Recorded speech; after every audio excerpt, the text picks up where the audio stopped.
Budget policy ব্রিফের জন্য দুই ভাগে প্রথমে ভাগ করেছে। একটা হচ্ছে ওয়াশ এই মুহূর্তে কি অবস্থায় আছে, স্টেট অফ ওয়াশ ইন 2026, দি ম্যাক্রো সিনারিও, সামষ্টিক চিত্রটা কেমন। বাজেট ট্র্যাকিংটাও খুবই গুরুত্বপূর্ণ একটা কাজ ওয়াশের ক্ষেত্রে। 12টার মধ্যে 5টি সিটি কর্পোরেশন গত বছর কোনো ওয়াশ অ্যালোকেশন পাননি, 7টি পেয়েছে, কিন্তু চরাঞ্চলটা আবার টোটালি আউট অফ ফোকাস, ওখানে কোনো বরাদ্দ নাই। পলিসি লেভেলে কি রেকমেন্ডেশন, দ্বিতীয়টি হচ্ছে ইনভেস্টমেন্ট লেভেলে কি রেকমেন্ডেশন, আর তৃতীয় হচ্ছে যে নতুন সরকারের ইলেকশন কমিটমেন্টের কনটেক্সটে রেকমেন্ডেশনগুলো দিতে চাচ্ছি। গত বছরের বাজেট কি ছিল এটা আরেকবার স্মরণে নিয়ে আসা। গত বছর বাজেট পেশের পরবর্তীতে কতদূর আগালো সেগুলো নিয়ে আমরা একটা প্রি বাজেট পলিসি ব্রিফ করছি, যাতে করে আমরা নতুন বাজেট যেটা আসবে তার মূল্যায়নের জন্য উপস্থাপনটা একটা জরুরি কাজ হিসেবে, তথ্য হিসেবে কাজ করবে।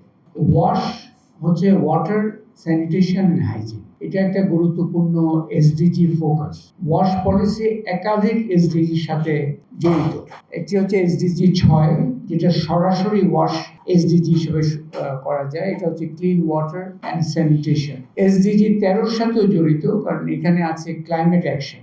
আজকাল আপনারা দেখবো পরবর্তীতে যে ওয়াশ এমনি আগে থেকে একটা প্রায়োরিটি ছিল, কিন্তু জলবায়ু পরিবর্তনের প্রেক্ষিতে এটার নতুন নতুন প্রয়োজনীয়তা দেখা দিয়ে এটা এসডিজি 10-এর সাথেও খুবই জড়িত, কারণ এখানে হচ্ছে রিডিউসিং ইনইকুয়ালিটিস, এবং ওয়াশ রিলেটেড ইনইকুয়ালিটিস কিন্তু আপনারা দেখবেন পরবর্তীতে গুরুত্বপূর্ণ একটা বিষয়। এবং সর্বশেষ হচ্ছে এসডিজি 17, এটা হচ্ছে partnership for realising SDG goals. এবং এখানে আমরা জানি যে ওয়াশেরও কর্মকাণ্ড এগিয়ে নিতে এই পাবলিক প্রাইভেট পার্টনারশিপগুলো খুবই গুরুত্বপূর্ণ আমরা যদি স্কেল আপ করতে চাই, ইনক্লুডিং এখন রিসোর্স মোবিলাইজেশন এবং টেকনোলজি, নতুন নতুন টেকনোলজি আসছে, সেই টেকনোলজি ডেভেলপমেন্ট সাস্টেইনেবল ওয়াশ প্রোগ্রামের জন্য এবং প্র্যাকটিসের জন্য খুব গুরুত্বপূর্ণ। সো 4টি এসডিজির সাথে কিন্তু এই ওয়াশ পলিসির একটা সরাসরি সংযুক্তি আছে, যার জন্য এই কাজটা আমরা যেটা করছি এটা খুবই গুরুত্বপূর্ণ। ওয়াশ বিষয়ে সরকারি এই যে বাজেটটা কিভাবে পরিচালিত হচ্ছে, খরচ হচ্ছে এবং অগ্রগতি কিভাবে, সেই জন্য আমরা মনে করি যে এই যে বাজেট ট্র্যাকিংটাও খুবই গুরুত্বপূর্ণ একটা কাজ ওয়াশের ক্ষেত্রে। 2017 থেকে প্রায় এখন 10 বছর হয়ে যাচ্ছে, আমরা প্রতি বছর কিন্তু এই কাজটা করে যাচ্ছি। এই যে বাজেট ট্র্যাকিংটা একটা গুরুত্বপূর্ণ কাজ, বিশেষ করে সরকারের এই বিষয়ে জবাবদিহিতাগুলো সুনির্দিষ্টভাবে প্রতিষ্ঠা করার জন্য। আর এই কাজটাই আমরা যদিও টেকনিক্যাল অর্গানাইজেশন হিসেবে করছি, নেটওয়ার্ক অফ ওয়াশ নেটওয়ার্কস, তারাই কিন্তু is the guiding and advisory umbrella এই আমাদের budget tracking exercise. Pre budget policy ব্রিফের জন্য দুই ভাগে প্রথমে ভাগ করেছে। একটা হচ্ছে ওয়াশ এই মুহূর্তে কি অবস্থায় আছে, স্টেট অফ ওয়াশ ইন 2026, দি ম্যাক্রো সিনারিও, সামষ্টিক চিত্রটা কেমন। সিটি কর্পোরেশন যেগুলো আছে তাদের বরাদ্দের বিষয়গুলো দেখি, এখানে ইকুইটি প্রিন্সিপালটা ওইভাবে জোরালো ভাব হয়নি। 12টার মধ্যে 5টি সিটি কর্পোরেশন গত বছর কোনো ওয়াশ অ্যালোকেশন পাননি, 7টি পেয়েছে, এবং যারা পাননি তার মধ্যে আছে ঢাকা সাউথ, রাজশাহী, রংপুর, কুমিল্লা এবং সিলেট। ঢাকা নর্থ এবং গাজীপুর তারা যৌথভাবে সর্বোচ্চ বরাদ্দ পেয়েছে। আমি বলছি বরাদ্দ হচ্ছে, আরবান আর রুরালের মধ্যে বৈষম্য, কিন্তু আরবানের মধ্যেও বৈষম্য। সো গাজীপুরের ঢাকা নর্থ মিলে 35 এবং 27.28 ধরতে পারে না, সেটা প্রায় 63% মতো এই দুইটা সিটি কর্পোরেশনই পেয়েছে। তুলনামূলকভাবে হার্ড টু রিচ এরিয়ার পুরো একটু নজর গেছে, in terms of Haor, in terms of coast এবং ইন টার্মস অফ হিল। ওই যে গত 3 বছরে ঊর্ধ্বমুখী প্রবণতা একটা আছে হার্ড টু রিচ এরিয়াতে বাজেট বরাদ্দ, কিন্তু চরাঞ্চলটা আবার টোটালি আউট অফ ফোকাস, ওখানে কোনো বরাদ্দ নাই। চরাঞ্চল একটা important hard to reach area, সেখানে কিন্তু আপনাদের কোনো দেখতে পাচ্ছি না। এডিপি ওয়াশ এডিপির 10% হার্ড টু রিচ এরিয়ার কাছে যাচ্ছে। এখানে দুটা গুরুত্বপূর্ণ ইন্ডিকেটর আছে, একটি হচ্ছে সেফ ড্রিঙ্কিং ওয়াটার, আরেকটা হচ্ছে সেফলি ম্যানেজড স্যানিটেশন। এটা হচ্ছে এসডিজি যুগের সূচক এগুলো, কিন্তু যখন এমডিজি ছিল তখন কিন্তু সেফ শব্দটা ছিল না, তখন সিম্পলি ছিল অ্যাক্সেস টু ড্রিঙ্কিং ওয়াটার আর অ্যাক্সেস টু স্যানিটেশন। তার মানে টিউবওয়েল হলেই অ্যাক্সেস হয়ে গেল।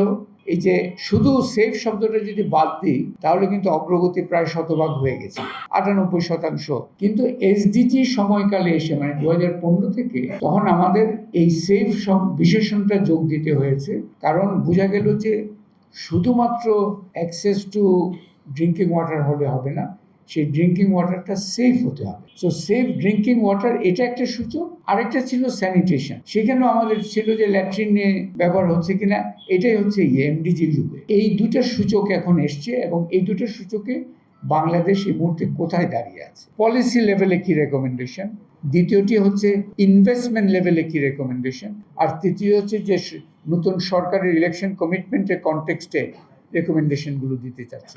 এই যে নিম্নমুখী যে এডিপি অ্যালোকেশনের ধারা যেটা 22-23 থেকে শুরু হয়েছে, সেটাকে এই 26-27-এর অবশ্যই রিভার্স করতে হবে। দ্বিতীয় যেটা হচ্ছে যে ওই বৈষম্যগুলো দূর করতে হবে, কারণ আমাদের ওয়াশের অন্যতম আরেকটা হচ্ছে ইউনিভার্সাল অ্যাক্সেস। কোনো particular group safe clean water পেলে হবে না, এটা actually for the entire population, safely manage sanitation for the entire population হচ্ছে এগুলো আমাদের গোল। সো এখানে ইউনিভার্সাল অ্যাক্সেসটা ভেরি ইম্পর্টেন্ট, এবং সেখানে আমাদের ওই যে বললাম রুরাল আরবান এই বৈষম্যটা দেখতে হবে, ইন্ট্রা আরবান সেটাও একটা দেখতে হবে। অনেক সময় এগুলো হচ্ছে খামখেয়ালের বিষয়। ঢাকা নর্থ এন্ড গাজীপুর 63% পেল গত বছরের বরাদ্দ, কেন পেল? এটা কি শুধুমাত্র তাদের রাজনৈতিক ভয়েসটা আরো শক্তিশালী ছিল সেই জন্য তারা এটা জোগাড় করে ফেললো? এখানে অ্যাকচুয়ালি একটা নির্মোহভাবে ইকুইটি প্রিন্সিপালটা স্ট্যাবলিশ করাটা খুব জরুরি। অবজেক্টিভ হচ্ছে ক্লাইমেট রেজিলিয়েন্স, ক্লাইমেট ইম্প্যাক্টের কারণে হটস্পটসগুলো ইমার্জ করছে। আমরা তো শুধু দুইটার কথা বললাম, বোরিং এবং কোস্টাল। ইভেন আরবান এলাকা, আরবান হিট, একটা বড় ধরনের হিট আইল্যান্ডস তৈরি হচ্ছে কিন্তু শহরাঞ্চল, এবং তার ধাক্কাটা বেশি পড়ছে দরিদ্র জনগোষ্ঠীর উপর। এগুলোর জন্য আমাদের এই ওয়াশ ইনফ্রাস্ট্রাকচারটা, এই যে disaster prone and climate vulnerable লোকেশনসগুলোকে টার্গেট করে আমাদেরকে প্রায়োরিটাইজ করতে হবে এই পলিসিতে, এবং যে ন্যাশনাল অ্যাডাপ্টেশন প্ল্যান করা হয়েছে ন্যাপ, সেটাকেও এই salinity intrusion, flood, droughts, heat ইত্যাদি এগুলো, এখানে কিন্তু ওয়াশের ফোকাসটা খুবই দুর্বল। ন্যাপেও খুবই দুর্বল একটা ফোকাস অন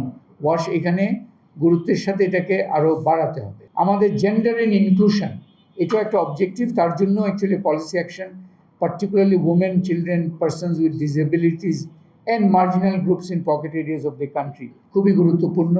এখানে it's access to sanitation, access to water, but also access to hygiene, এটাও কিন্তু এখানে পার্টিকুলারলি গুরুত্বের সাথে দেখা দরকার। একই সাথে আমাদের অবজেক্টিভ আরেকটা হচ্ছে যে বাজেট শুধু দিলে হবে না, এটা ব্যবহার করতে হবে, এফিসিয়েন্সি অ্যান্ড অ্যাকাউন্টেবিলিটি এটা খুব দরকার, এবং আমাদের ফোকাসড ক্যাপাসিটি স্ট্রেংথেনিং অ্যাক্টিভিটিস দরকার, particularly to local government institutions and implementing agencies. এবং সর্বশেষ আমাদের একটা গুরুত্বপূর্ণ পলিসি রেকমেন্ডেশন হচ্ছে এই যে ওয়াশ, আপনারা আজকে আপনাদের সামনে আমরা ওয়াশ বাজেট ট্র্যাকিং করছি, আমাদের গবেষণার কাজটা একটা কঠিন কাজ হয়েছে। কারণ আমরা যে আমি গিয়ে একটা মন্ত্রণালয়ে গিয়ে বললাম দেখান তো আপনার ওয়াশ খরচ কেমন, কেউ এটার উত্তর দিতে পারবে না, কারণ আমাদের 100টা খাতাপত্র ঘাটতে হবে, কারণ এখানে কোনো ওয়াশ বলে বাজেটারি কোড নাই যার মাধ্যমে বলতে পারবো যে এটা ওয়াশ। আমরা ওই দেখে দেখে প্রজেক্টটা আছে এটা ওয়াশ কিনা সেগুলো কম্পাইল করে ওইভাবে করতে হচ্ছে।